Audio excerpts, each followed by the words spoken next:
going on then, robots. We talk about robots, and I suppose we talk about AI because I know there's robots that are physical in nature, like Rosie from Maybot, that are actually helping clean rooms by vacuuming function areas. And then we've got robots that are actually doing keystrokes, actually completing night audits behind the scenes as well. Where do you think they fit in? I suppose we can treat them as two separate things, the software-based robots, as in that AI, and then potentially the physical robots, where do you think they play a part, and how long before you think we see them become relatively mainstream? Yeah, I think a lot of us watched the Tesla kind of consumer robot demo last week, and it's clear that robots, in that capacity are still pretty far off. And I think the hotel industry will be further off than consumer robots, again, just because we use them in our homes day to day.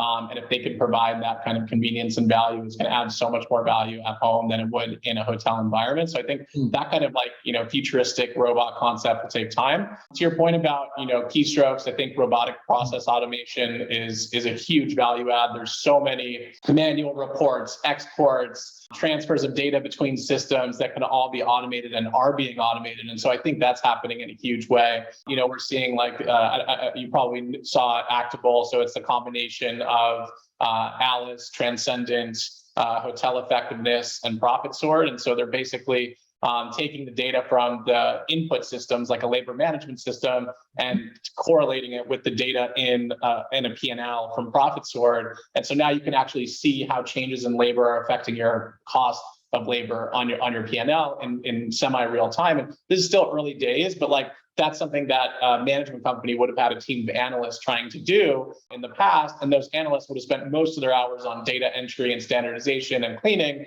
And now that part's done, and now they can get creative with that data. And same things that we saw, in the hedge fund world as we had algorithmic trading. So I think we're going to start seeing more kind of, transfers of data, and then also using machine learning and AI to understand that data better and recognize patterns that the human eye might not have recognized. And we may not even know why, or have a hypothesis about what caused a certain, change in the P&L, but the computers and artificial intelligence can tell us that. So I think that's a huge area for improvement, that the technology is already there, ready to go, and now it's just applying it to this market.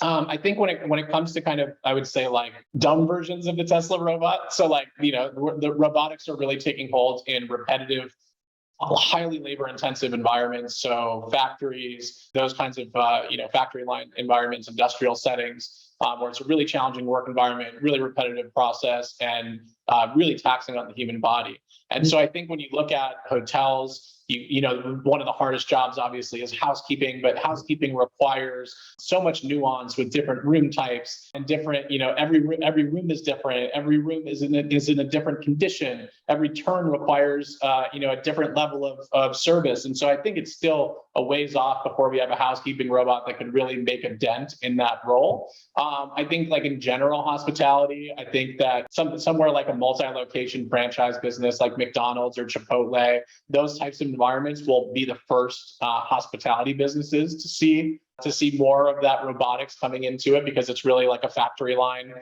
in the back of those restaurants. And so I think hotel restaurants are, obviously mostly geared towards more bespoke experiences. And so it'll take a little longer, but maybe dishwashing robots. Obviously during the pandemic, we saw UV light robots that would kind of sanitize rooms. Not so sure how necessary that is, or was, but it's, every hotelier can make that decision for themselves.